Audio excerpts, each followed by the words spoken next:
এখন প্রশ্ন হলো, আমাদের সালাউদ্দিন সাহেব কি ফেল করলো, নাকি উনি ইচ্ছা কইরা চইলা গেল, উনি ইচ্ছা কইরা এনি সাহেবকে দিয়া পিছনে সইরা গেল? কেন এই কথাটা বলতেছি ভাই, এই স্বরাষ্ট্রমন্ত্রীর পদটা এমন একটা পদ, এই চেয়ারে যেই বসা থাকবে তাকে প্রতিদিনই ভাই এই মিডিয়া ফেস করতে হবে, প্রতিদিনই মিডিয়ার সামনে আসতে হবে। মনে আছে আপনাদের স্বরাষ্ট্র উপদেষ্টা জাহাঙ্গীর সাহেব রাইতে 3টার সময় ভাই প্রেসকে ডাকতো ওনার বাসায়, মনে আছে? তার মানে কি জানেন, প্রেসের সঙ্গে অঙ্গাঙ্গি ভাবে জড়িত থাকতে হয়। কারণ কি, সব দিকে খাই মারামারি ঢুইকা গেছে, শহরে এমন জায়গায় ঢুইকা গেছে যেখানে প্রধানমন্ত্রী থাকে। বনানীতেও গতকালকে কারেন্ট গেছে, হ্যাঁ ভাই, বনানীতেও কারেন্ট গেছে, ধানমন্ডিতে কারেন্ট যায়, গুলশানে কারেন্ট যায়, কিন্তু এখানে কারেন্ট গেলে অসুবিধা হয় না কেন জানেন? 15 সেকেন্ডের মধ্যে আবার চলে আসে। কিভাবে? জেনারেটর অটো চালু হয়ে যায়। এখানে প্রত্যেকটা বাড়িতে জেনারেটর আছে, যার জন্য কারেন্ট গেলেও কোনো বড় রকম প্রবলেম হয় না। কিন্তু প্রবলেম হয় কাদের? যারা খেটে খাওয়া মানুষ, সারাদিন কাজ কইরা যায়, একটু ঘুমাবে, ঘুমাইতে পারতেছে না, কারেন্ট যায় ভাই, গ্যাসও থাকে না, টিম টিম করে আগুন জ্বলে, রান্না করতে 1 ঘন্টার জায়গায় 4 ঘন্টা লাইগা যায়। এগুলা বুঝতে হবে। আর কি বুঝতে হবে? জনগণ কি চিন্তা ভাবনা করতেছে। শেষে সকল জল্পনা কল্পনার শেষে স্বরাষ্ট্র মন্ত্রণালয় থেকে বিদায় নিচ্ছেন সালাউদ্দিন সাহেব। সালাউদ্দিন সাহেব এমন এক ক্ষমতা দেখিয়েছেন, বাংলাদেশের মানুষ বুঝেছে যে প্রধানমন্ত্রীর চাইতেও তার অনেক ক্ষমতা। কিন্তু দুঃখ আশ্চর্যের বিষয়, এখান থেকে সালাউদ্দিন সাহেবকে সরিয়ে দেওয়া হচ্ছে। তার মানে সালাউদ্দিন সাহেব স্বরাষ্ট্র মন্ত্রণালয়ে ব্যর্থতার পরিচয় দিয়ে তিনি পদত্যাগ করতে বাধ্য হচ্ছেন। দর্শক, আরও কিছু কথা আছে। সালাউদ্দিন সাহেবকে আসলেও এই রাষ্ট্রপতি হওয়ার জন্য চেষ্টা করেছিলেন, আর এই সালাউদ্দিন সাহেব কি মির্জা ফখরুল রাষ্ট্রপতি হওয়ার কারণেই রেগে পদত্যাগ করে চলে গেলেন? আমরা আলোচনা করব। এর আগে চলুন নতুন স্বরাষ্ট্রমন্ত্রী কে হচ্ছেন এবং সালাউদ্দিন সাহেবকে নিয়ে গুরুত্বপূর্ণ তথ্য দিয়েছেন একজন আলোচক, আমরা তার আলোচনা শুনব। আসসালামু আলাইকুম। নোয়াখালীতে না খুশির বন্যা বয়ে যাচ্ছে। কেন জানেন?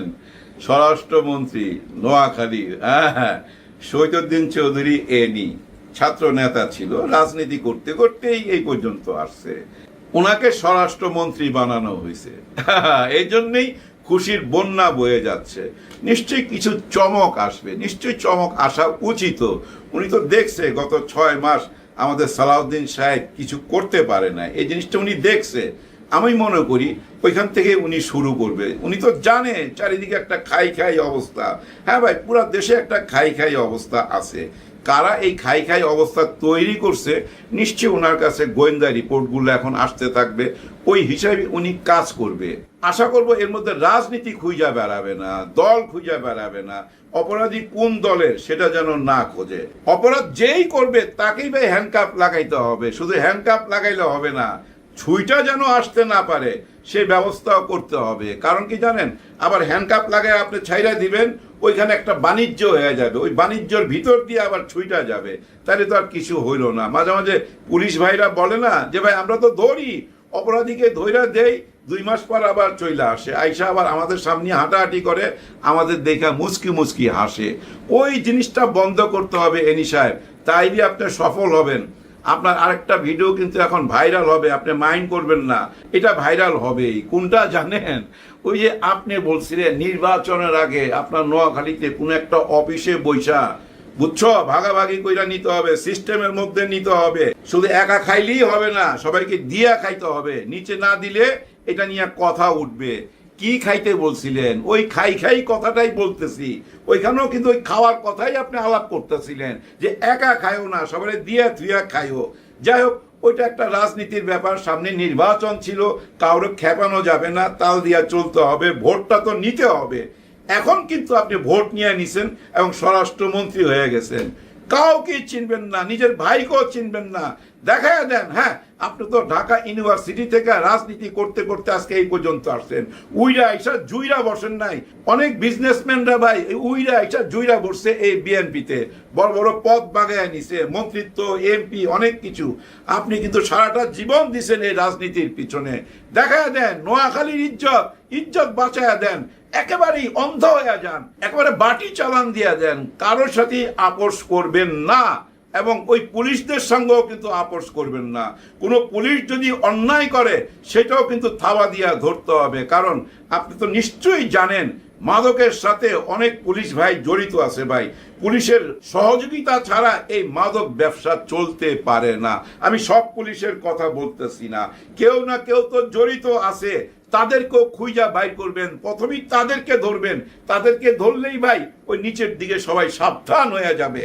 মাননীয় প্রধানমন্ত্রী অনেক আশা ভরসা নিয়ে আপনাকে এই জায়গাটা দিছে, আপনি ওনার ইজ্জতটা রাখেন, দেশের ইজ্জত রাখেন। এখন প্রশ্ন হলো, আমাদের সালাউদ্দিন সাহেব কি ফেল করলো, নাকি উনি ইচ্ছা কইরা চইলা গেল?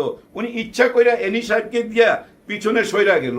কেন এই কথাটা বলতেছি ভাই, এই স্বরাষ্ট্রমন্ত্রীর পদটা এমন একটা পদ, এই চেয়ারে যে বসা থাকবে তাকে প্রতিদিনই ভাই এই মিডিয়া ফেস করতে হবে, প্রতিদিনই মিডিয়ার সামনে আসতে হবে। মনে আছে আপনাদের স্বরাষ্ট্র উপদেষ্টা জাহাঙ্গীর সাহেব রাইতে 3টার সময় ভাই প্রেসকে ডাকতো ওনার বাসায়, মনে আছে? তার মানে কি জানেন, প্রেসের সঙ্গে অঙ্গাঙ্গি ভাবে জড়িত থাকতে হয়। কারণ কি, সব দিকে খাই মারামারি ভাগাভাগি এইসব খবর মানুষ বেশি শুনতে চায়। খুন খারাপি মারামারি কাটাকাটি থাকলে তো ভাই সমাজের মানুষ স্বস্তিতে থাকতে পারে না। মানুষ কি চায়? শান্তি চায়। ওই শান্তিটা আশা করবে আপনার কাছে, যেটা পায় নাই সালাউদ্দিন সাহেবের কাছে। সালাউদ্দিন সাহেব কেন দিতে পারে নাই? উনি তো একজন বিজ্ঞ লোক ভাই, হ্যাঁ, পণ্ডিত লোক, এবং আইন নিয়েই লেখাপড়া করছে। ওনার সমস্যাটা কোথায় হয়ে গেছে জানেন? ওনার মাথার মধ্যে ঢুকে গেছে, অথবা কেউ ঢুকায় দিছে, যে কোনো উপায়ে হোক এই জুলাইকে সামনে আসতে দিবা না। ওই যে গণভোট হয়েছে সেটাকে শিকার যাওয়া যাবে না। এই জুলাই যদি সামনে চলে আসে, ৭১ কিন্তু পিছায় চলে যাবে। কোনো মতে জুলাইকে সামনে আসতে দিবা না। জুলাই সামনে আসলেই কিন্তু জামাতে ইসলাম, এনসিপি, 11 দল, ছাত্র শিবির এরা লাই পেয়ে যাবে, এরা প্রতিষ্ঠিত হয়ে যাবে। ওই যে অতীতের একটা বদনাম আছে না, দুর্নাম আছে না ৭১-এর, ওই দুর্নামটা মুছা যাবে। এটা কোনো মতে হইতে দেওয়া যাবে না। ওই যে স্বাধীনতার পক্ষে বিপক্ষে এটাকে জীবিত রাখতে হবে। ওই কারণেই উনি ওই স্বরাষ্ট্রমন্ত্রীর পদটা ধৈর্য রাখতে পারে নাই। নিশ্চয় মাননীয় প্রধানমন্ত্রী বুঝছে যে ওনাকে এখান থেকে সরাইতে হবে, নাহলে দুর্নাম হয়ে যাচ্ছে। আর ওনার আগের একটা দুর্নাম আছে, উনি শিলং থেকে আসছে, মানুষ ওনাকে বেশি সন্দেহ করে।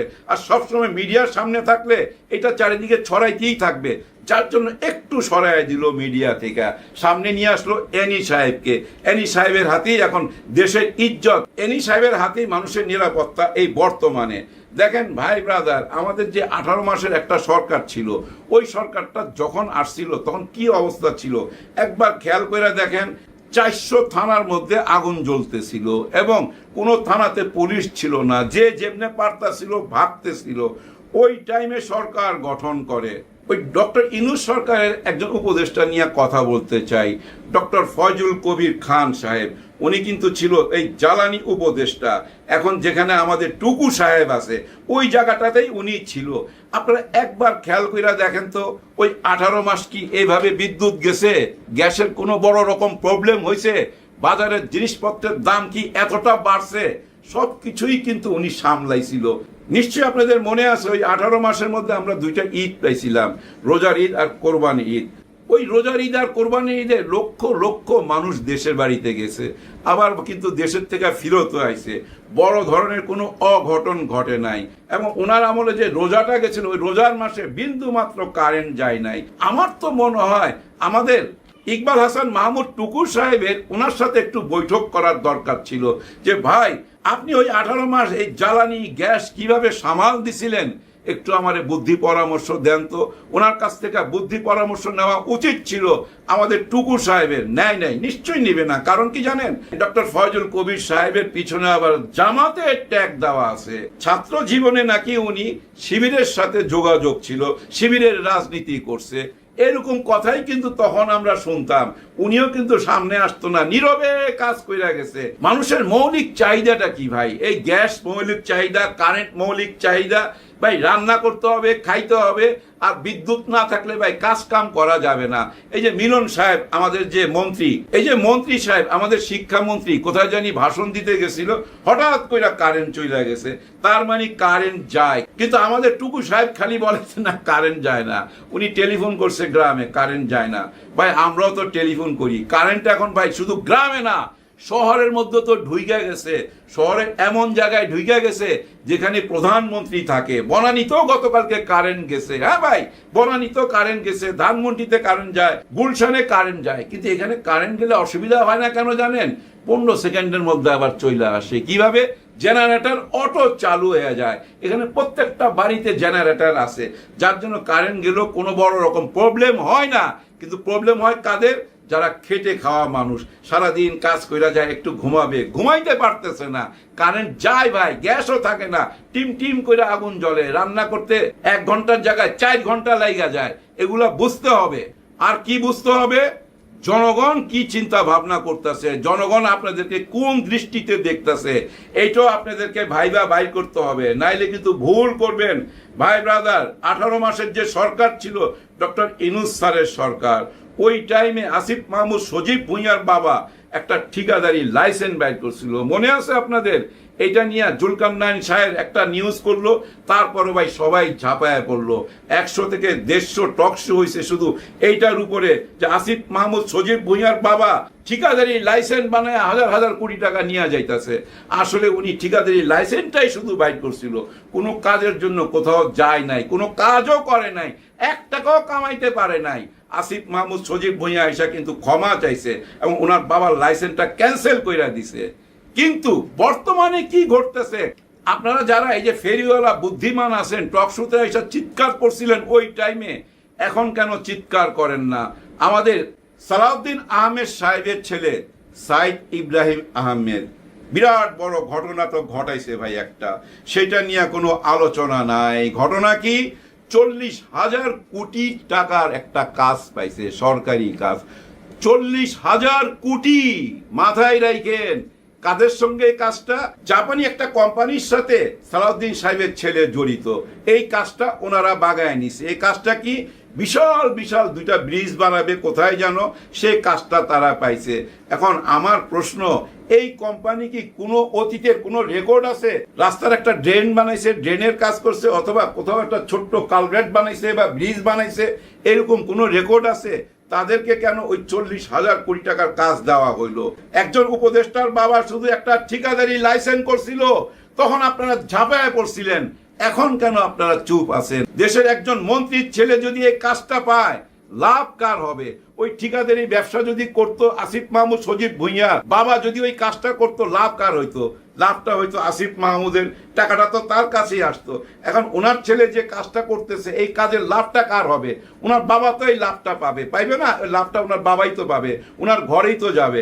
কেন আপনারা এই কাজটা নিতে গেলেন? যদি এই ঘটনা সত্যি হয়ে থাকে, আবার মিথ্যাও হইতে পারে, গুজবও হইতে পারে। যেহেতু এখনো কোনো প্রতিবাদ আসে নাই ওনাদের তরফ থেকে, তার মানে আমরা সত্য ধইরা নিতে পারি। কিন্তু কেন এই কাজটা নিতে গেলেন? শেখ হাসিনার সরকার তো ভাই এই ধরনের কাজ কামই করতো, শুধু উন্নয়ন উন্নয়ন, আর উন্নয়ন করতে গিয়া ভাই 1,000 কোটি টাকার জায়গায় 500 কোটি টাকা মাইরা দিত। এখানে 40,000 কোটি টাকার একটা কাজ পাইলেন, এটা নিয়ে কোনো আলোচনা নাই, পত্রিকায় তেমন কোনো নিউজ নাই, টক শো নাই, কারো কোনো মুখে কথা নাই। ওই টাইমে একটা ঠিকাদারি লাইসেন্স নিয়ে যেভাবে প্রতিবাদ করছিলেন, ওরকম একটা প্রতিবাদ এখন করেন না কেন? করবেন না কেন? ভাই সবাই ক্ষমতার সঙ্গে থাকতে চায়, সত্যি কথা ভাই, প্রতিটি মানুষই চায় ক্ষমতার সঙ্গে থাকতে। এই সমাজে যারা বাস করে ভাই, তারা বিবাদ করতে চায় না। ধরেন আমার মহল্লার একটা ছেলে বিএনপির একটা বড় পোস্টে আছে, সে যত অন্যায় করুক না কেন, আমি না দেখার ভান করুম, আমি তারে দেখলে হাই হ্যালো করুম, আচ্ছা ভাতিজা ভালো আছো, কেমন আছো, বুক মিলামু। কারণ যদি দরকার হয় কোনো কারণে, তাকে আমি কাজে লাগাবো। এইভাবে প্রতিটি মানুষই ক্ষমতার সঙ্গে থাকতে চায়, সত্যের সঙ্গে থাকতে চায় না ভাই। সত্যের সঙ্গে থাকতে চাইলে এই দেশের এই অবস্থাটা হইতো না। যাই হোক, মন্ত্রিসভায় অনেক পরিবর্তন আসছে, এই মন্ত্রী ওইখানে যাইতেছে, ওই মন্ত্রী এখানে আসতেছে, যে যেখানেই যাক না কেন পরিবর্তনটা আনবেন খুব দ্রুত বেগে ভাই, খুব দ্রুত বেগে আনবেন। ওই ভিপি নূরের মতো বললেন না যে আমরা তো একটা নাবালক শিশু, আমাদের কেন এত দায়িত্ব দিতেছেন, মাত্র তো আমরা ক্ষমতায় আসলাম। ওই কথাগুলো আর বললেন না, এগুলো শুনতে ভালো লাগে না। সত্যের সঙ্গে থাকেন, যেটা অন্যায় সেটাকে অন্যায় বলেন। নিজের দলের লোক হইলে অসুবিধা কি? ঢুকায় দেন জেলে, আর জেল থেকে যাতে বাইরে না আসতে পারে সেই ব্যবস্থাটাও করবেন, নাইলে কিন্তু কোনো কিছুই ঠিক হবে না। আসলে ভাই হয়েছে কি জানেন, বেঠিক পথে যদি একবার চলে যায় কেউ, আর ঠিক পথে আসা কঠিন হয়ে যায় তার জন্য। কারণ এই সরকার অলরেডি বেঠিক একটা পথে চলে গেছে। কেন এই কথাটা বলতেছি? গণভোট, 70% মানুষ যে ভোটটা দিছে, সেই ভোটটার অধিকার ফিরাইয়া দেয় নাই। এই যে এই সরকার, এই সরকারকে কিন্তু আপনি ইচ্ছা করলে অবৈধ বলতে পারেন। কারণ কি জানেন, একই তফসিলের মধ্যে দুইটা ভোট, একটা মাইনা নিছে আর একটা মানে নাই, তার মানে অর্ধেক বৈধ অর্ধেক অবৈধ, এটা বলাই যায় তাই না? যার জন্য বললাম বেঠিক পথে চলে গেছেন। সঠিক পথ কোনটা? গণভোটের রায় দেওয়া, গণভোটের অধিকার ফিরিয়ে দেওয়া হচ্ছে সঠিক পথ, আর সেটা দিতে আপনারা বাধ্য হবেন। কোনো উপায় নাই, কাউকে বুঝ দিতে পারবেন না, এই জেনারেশনকে বুঝ দিতে পারবেন না। বিদায় নেওয়ার আগে শুধু একটা কথা বইলা যাই, যেটা মনে রাখতে হবে আপনাদেরকে। আপনারা 17-18 বছর পর এই ক্ষমতায় আসছেন। আপনারা যাদেরকে ভাই ওই শিশু রেখা গেছিলেন, ধরেন যে 7-8 বছরের বাচ্চাটাকে আপনারা রেখা গেছেন, ও তো এখন 20-22 বছরের যুবক। ও কি দেখছে? বড় হইতে হইতে দেখছে আওয়ামী লীগ সরকারকে, আর কোনো সরকার দেখে নাই। বিএনপি দেখে নাই, জামাত দেখে নাই, এরশাদ সাহেবকেও দেখে নাই, কাউকেই তো দেখে নাই। ওরা কি দেখছে? আওয়ামী লীগ, শেখ হাসিনা। আর শেখ হাসিনার এই জুলুম সহ্য করতে না পাইরাই কিন্তু জুলাইতে সবাই ঝাঁপায় পড়ছিল। ছোট ছোট বাচ্চারা কেন আসবে? যে অনেকে বলে ম্যাটু ক্লাস ডিজাইন, ম্যাটু ক্লাস ডিজাইন। ওই যে উত্তরার মধ্যে যে বাচ্চাটা আসছিল, ক বছর বয়স তার? 10 বছর। ও কি বলতেছিল? যে আমি গুলিকে ভয় পাই না। তাকে বলতেছিল সবাই, বাবা তুমি বাসায় ফেরত যাও, বাবা তুমি বাসায় চলে যাও। যে না, আমি মাকে বইলে আসছি, গুলি খেয়ে মরলো, কোনো অসুবিধা নাই, দেশের জন্য শহীদ হমু। দেখছেন কেন এই কথাগুলো বলতো? মানুষ অস্থির হয়ে গেছিল ওই 17-18 বছরে। তার মানে কি জানেন? দেশের বর্তমানে 4 থেকে 5 কোটি মানুষ শুধু আওয়ামী লীগের শাসন দেখছে, আপনাদের শাসন দেখে নাই। কিন্তু ওরা অনেক আশা নিয়েই কিন্তু আপনাদের ভোট দিয়া এই সরকার বানাইছে। এখন যদি দেখে আপনারা ওই আওয়ামী লীগ সরকারের মতোই আচরণ করতেছিলেন, তাহলে কি এই ইয়াং জেনারেশন মাইনা নিবে? মাইনা নিবে না, কোনোদিনই মাইনা নিবে না। এই ইয়াং জেনারেশনকে খেপায়েন না, তারা শুধু অপেক্ষায় আছে কবে আপনারা বদলাবেন, কবে জুলাই সনদপত্রের স্বীকৃতি দিবেন, কবে গণভোটের অধিকার দিবেন, এই অপেক্ষায় আছে। এই অপেক্ষার বান যদি ছিঁড়া যায়, তাহলে কিন্তু আবার একটা ভূমিকম্প আসবে, তখন সব কিন্তু আবার নড়ে চড়ে উঠবে, সামাল দেওয়া কঠিন হয়ে যাবে। উপরাল একজন আছে, উনি সব দেখতেছেন, মজলুমের মনের কথা উনি কিন্তু জানেন। উপর থেকেই কিন্তু রায় আসে। ওই 5ই আগস্টের রায় কিন্তু আসমান থেকেই আসছিল, যার জন্য সফল হইতে পারছে। জনগণের মনের ইচ্ছাটা পূরণ কইরা, জনগণের চাওয়াটা পূরণ কইরা দেশটা চালান, সবাইকে নিয়ে দেশটা চালান। সবাই দোয়ায় দেখবেন 5 বছর হুড়হুড় করে পার হয়ে যাবে। আর তা যদি না করেন, যে লাও সে কধু। মন্ত্রী বদলায় লাভ নাই, স্বরাষ্ট্রমন্ত্রী ইনাকে দেন আর উনাকে দেন, কোনো লাভ নাই। গণভোটের রায় যতক্ষণ পর্যন্ত আপনারা না দিবেন, ততক্ষণ পর্যন্ত না আপনারা নিজেরা শান্তিতে থাকতে পারবেন, না দেশের জনগণ শান্তিতে থাকতে পারবে। একটু বোঝার চেষ্টা করেন। সবার জন্য সবাই দোয়া করবেন। আল্লাহ হাফেজ। দর্শক, আলোচনা শুনেছেন, শুনে বুঝতে পেরেছেন যে আসলে কি চলছে, কেন স্বরাষ্ট্রমন্ত্রী পদত্যাগ করেছেন। স্বরাষ্ট্র মন্ত্রণালয়ের পদত্যাগ করা আরও আগে উচিত ছিল, এখানে আরও যোগ্য ব্যক্তি দেওয়া দরকার ছিল। যদিও সালাউদ্দিন সাহেব অনেক হুমড়িতাম্বি করেছেন, কিন্তু এগুলো করে আসলে প্রশাসন ঠিক করতে অতটা পারে না যতটা প্রয়োজন। এখন যাকে দেওয়া হচ্ছে শহীদুদ্দিন চৌধুরী অ্যানি, তিনি একজন সংগ্রামী মানুষ, সংগ্রামী নেতা। তিনি কি আসলে পারবেন কিনা এই স্বরাষ্ট্র মন্ত্রণালয়, পুলিশ প্রশাসন ঠিক করতে, সেটা এখন দেখার বিষয়। তার চাইতেও যোগ্য এবং তার চাইতেও একজন আমি বলবো দাম্ভিক নেতাই এই স্বরাষ্ট্র মন্ত্রণালয় ঠিক করতে পারে নাই। তিনি কি পারবেন? প্রিয় দর্শক, আমরা চাই তিনি পারবেন। স্বরাষ্ট্রমন্ত্রী সালাউদ্দিন সাহেবের প্রতি মানুষের অনেক ক্ষোভ রয়েছে, রাগ রয়েছে, এই জন্য হয়তোবা চাপে পড়ে তিনি অনেক কিছু করতে পারেন নাই। এখন হয়তোবা সালাউদ্দিন সাহেব, অ্যানি সাহেব এগুলো করতে পারবেন। প্রিয় দর্শক, এই সমস্ত আলোচনা এবং সালাউদ্দিন সাহেব স্বরাষ্ট্র মন্ত্রণালয় থেকে সরে যাওয়া নিয়ে আপনার মন্তব্য কি অবশ্যই কমেন্ট বক্সে কমেন্ট করবেন।